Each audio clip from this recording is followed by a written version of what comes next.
आज का जो हमारा टॉपिक होगा वो होगा सिंधु घाटी सभ्यता।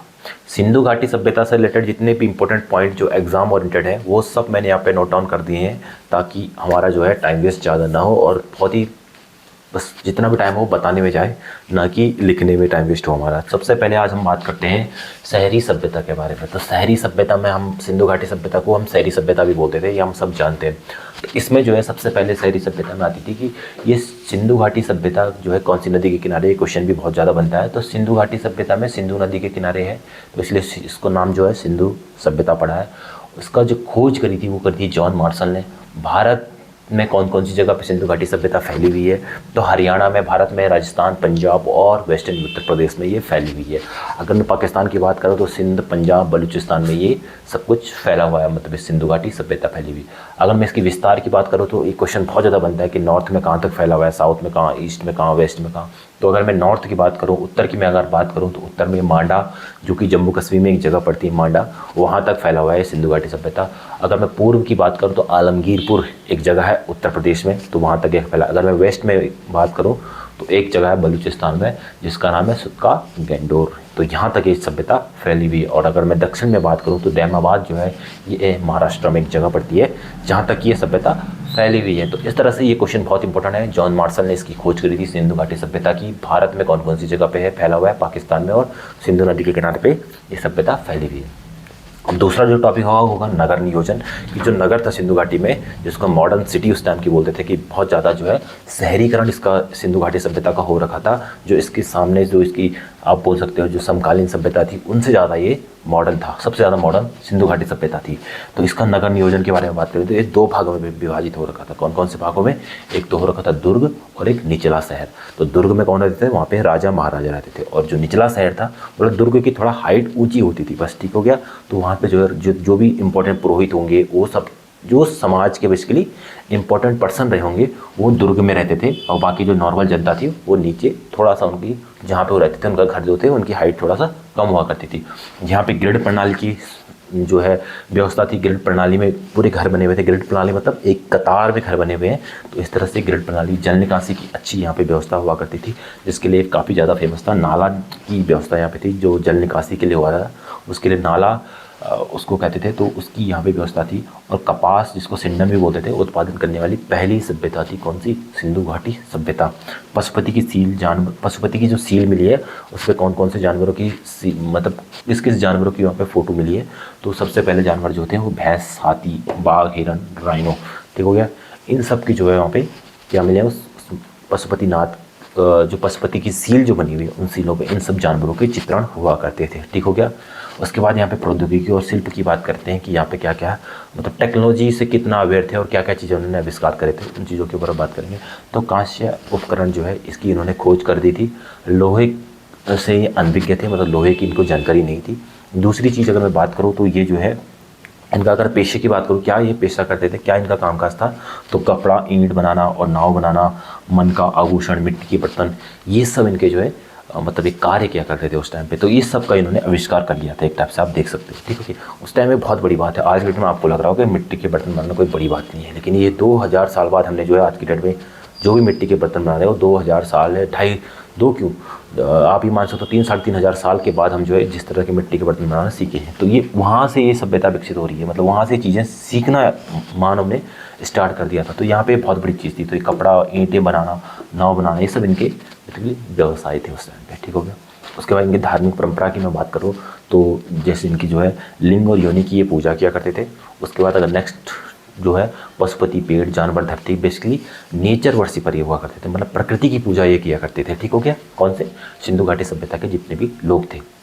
उसके बाद ये भूतों पर विश्वास रखते थे, तो जैसे भूत चुड़ैल हो गए उन पे ये विश्वास रखते थे। मंदिर जो आज के आप देखते हो ना मंदिर, तो मंदिर के वहाँ पे कोई भी साक्ष्य नहीं मिले। जब इस सभ्यता का खनन किया गया तो उसके बाद कार्बन डेटिंग की गई, कुछ भी देखा होगा, तो कोई भी साक्ष्य जो है मंदिर के नहीं उपलब्ध हुए। तो मंदिर जो बनाना मानव ने स्टार्ट किया वो बाद में किया था इसके लिए, ठीक हो गया। अगर मैं व्यापार की मैं बात करूं कि कौन कौन से व्यापार किया करते थे, तो स्ट्रीट राइट और टेराकोटा के बने मोहरे इनकी हुआ करती थी। ठीक हो गया, मोहरे बनाया करती थी। तो इस जो मोहरे बनी हुई थी स्ट्रीट राइट और टेराकोटा की मोहरे बनी होती थी। ठीक हो गया। मोसोपोटामिया के साथ ये व्यापार किया करते थे। मोसोपोटामिया की सभ्यता भी अगर आप इसको थोड़ा सा सर्च करोगे इसके बारे में, तो आपको मोसोपोटामिया की एग्जैक्ट लोकेशन पता लग जाएगी कि कहाँ पे ये मोसोपोटामिया थी। बेसिकली इंडस वैली सिविलाइजेशन या सिंधु घाटी सभ्यता के समकालीन ये सभ्यता हुआ करती थी। हड़प्पा की यहाँ पे मोहरें मिली है। ठीक हो गया, कहाँ पे मिली है? साक्ष्य जो है हड़प्पा की मोहरों में मिली है। जो हड़प्पा की मोहरें हुई थी उसमें भी ये मोसोपोटामिया के बारे में जो है बात हुई है। और जो है इसमें व्यापार में जो है इस तरह से इनकी मतलब जो हड़प्पा की मोहरें थे उसमें जो है मोसोपोटामिया की साक्ष्य मिले। और जो मोसोपोटामिया में भी जो हड़प्पा की सभ्यता की मोहरें मिली है उसमें भी जो है हड़प्पा के बारे में जानकारी मिली है। ठीक हो गया। वस्तु की विनिमय प्रणाली हुआ करती है। वस्तु विनिमय प्रणाली क्या हुआ करती थी कि जैसे कि किसी के पास गेहूँ है, दूसरे के पास चावल है, तो दोनों बोलेंगे 10 किलो गेहूँ दे दो, 10 किलो चावल दे दो। तो इस तरह से इसको बोलते हैं वस्तु विनिमय प्रणाली। ये पहले के ज़माने में ही हुआ करती, जब अब तो करेंसी है, नोट है, तो आपको चावल के और आटे के प्राइस फिक्स है कि इतने प्राइस में आप ले लो। तो वो उस टाइम पे ये सब नहीं था। उस टाइम मतलब पैसे नहीं थे, तो क्या जाता था? बार्टर सिस्टम भी उसको बोलते हैं। तो बेसिकली कमोडिटीज़ जो सामान हुआ था उसका आदान प्रदान कर दिया जाता था। ठीक हो गया, उसको ही बोलते हैं वस्तु विनिमय प्रणाली। लेपिस लाजुली जो है इसको ब्लू स्टोन भी बोलते हैं, इसका व्यापार किया करता था, बहुत ज़्यादा होता था। जानवरों को पालना जो है, जानवरों को पालना, भैंस, बकरी, भेड़, सुअर, ये सब टाइप के जानवर उस टाइम के लोग जो है पाला करते थे। गधे और ऊँट का जो है इनका उपयोग किस लिए किया जाता था? बेसिकली सामान को इधर से उधर ढोने के लिए इन सब का इस्तेमाल किया जाता था। गाय घोड़े से अनजान थे, मतलब गाय घोड़े के बारे में इनको कोई जानकारी नहीं थी। उसके बाद इनकी लिपि अगर आप देख सकते हो, चित्रात्मक लिपि थी। जैसे आज के टाइम हिंदी हम जो लिखते हैं ना, देवनागरी लिपि में लिखते थे, तो उस टाइम पे जो भी इनकी लिपि थी वो चित्रात्मक लिपि थी। अभी भी जो इंडस वैली सिविलाइजेशन या सिंधु घाटी सभ्यता की जो लिपि थी वो मिली तो है, लेकिन उसको डिस्कवर नहीं किया। एक्चुअली में वो कहना क्या चाह रहे हैं वो समझ नहीं आ रहा। अभी उसकी खोज चल रही है उसके ऊपर कि इन्होंने लिखा है तो लिखा क्या है, तो उसको समझ नहीं आ रही। और इसको जो है इनका नाम भी है बास्ट्रोफेडन। इस लिपि को ये बास्ट्रोफेडन बोलते थे। मतलब ये क्या बोलते थे, हमने इस मतलब मानव जो आधुनिक मानव है उन्होंने इसका नाम रख दिया बास्ट्रोफेडन। इनकी जो लिपि थी वो चित्रात्मक थी, मतलब चित्र के थ्रू ये लिखा करते थे। हम तो सिंबल के थ्रू लिखा करते हैं ना, जैसे हमने लिख दिया ए बी या कुछ भी लिख दिया, अ ब स कुछ भी लिख दिया, तो इस तरह से इनकी जो है चित्रात्मक थी। अब ये चीज़ें क्लियर हो गई इधर की साइड की। अब इधर देखते हैं जो सबसे इंपॉर्टेंट जिस पर क्वेश्चन ज़्यादा बनता है वह है स्थल है, कि कौन कौन सी स्थल थे सिंधु घाटी सभ्यता के। अगर मैं आपको बोलूँ पहला स्थल जो है सबसे इंपॉर्टेंट जो है वो है हड़प्पा। हड़प्पा जिसके नाम पे पूरी की पूरी हड़प्पा सभ्यता भी इसको बोला जाता है, तो वो है हड़प्पा। तो हड़प्पा की मैं अगर बात करूँ तो ये जो है 1921 पंजाब में स्थित है और 1921 में इसकी खोज की गई है। और इसके खोजकर्ता कौन थे? दयाराम साहनी। इतना आपको याद रखना, खोजकर्ता के नाम और लोकेशन याद रखनी है, सबसे ज़्यादा इंपॉर्टेंट यही है, लोकेशन और खोजकर्ता के नाम। तो हड़प्पा पंजाब में है और दयाराम साहनी और रावी रिवर के किनारे पे ही हड़प्पा सभ्यता विकसित हुई है। दूसरी जो है अगर मैं चुनड़ों की बात करूँ तो ये जो है सिंध प्रांत है जो कि पंजाब में स्थित है, सॉरी पाकिस्तान में स्थित है। और इस कौन सी नदी के किनारे पे? सिंधु नदी के किनारे पे। और गोपाल मजुमदार इन्होंने जो है किसकी खोज करी है? चुंदड़ों की खोज करी है। और इसमें जो है दुर्ग के बिना शहर बना हुआ है। जैसे मैंने आपको यहाँ पे कहीं पे बताया था ना कि जो दुर्ग बने हुए देखो दो भागों में बांटे हुआ है, तो दुर्ग जो है और निचला शहर हुआ करता था। तो यहाँ पे कोई दुर्ग वर्ग नहीं था, मतलब लोग एक ही तरह के थे। तो इसका मतलब ये बोल सकते हो आप कि यहाँ पे कोई ऊंच नीच बेसिकली कोई बड़ा छोटा नहीं था, सब समान हुआ करते थे उस टाइम पे। तो इस तरह से इसके बारे में है। मोहनजोदाड़ो जो है, ये मोहनजोदाड़ो की मूवी बनी हुई है, आपने देखा होगा ऋतिक रोशन की। तो मोहनजोदाड़ो जो है, ये मोहनजोदाड़ो जो है इसकी खोज जो करी है वो करी है आर.डी. बैनर्जी ने। और सबसे बड़ा शहर पूरी सिंधु घाटी सभ्यता में अगर सबसे बड़ा शहर कोई है तो वह है मोहनजोदाड़ो का शहर।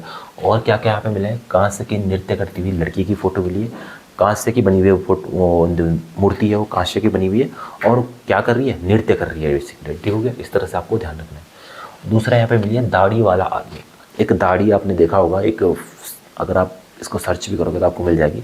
तो दाढ़ी है, एक आदमी की मूर्ति मिली है बेसिकली, और उस मूर्ति पे क्या है?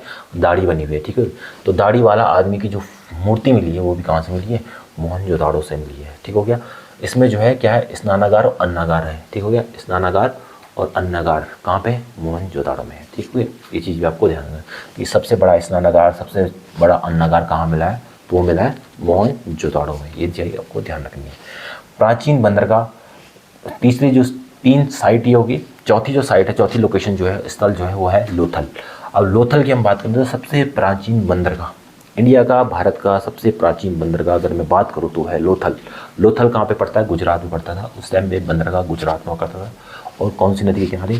तो भोगवा नदी के किनारे। ठीक हो गया। अग्नि वेदिका ये कहाँ से मिली है? लोथल से मिली है। दूसरा, जहाज बनाने के स्थल कहाँ से मिली है? जहाज कहाँ बनाए जाते थे? देखो, जहाँ पे बंदरगाह होंगे और उसके आसपास ही कहीं पे जहाज भी बनाए जाएंगे।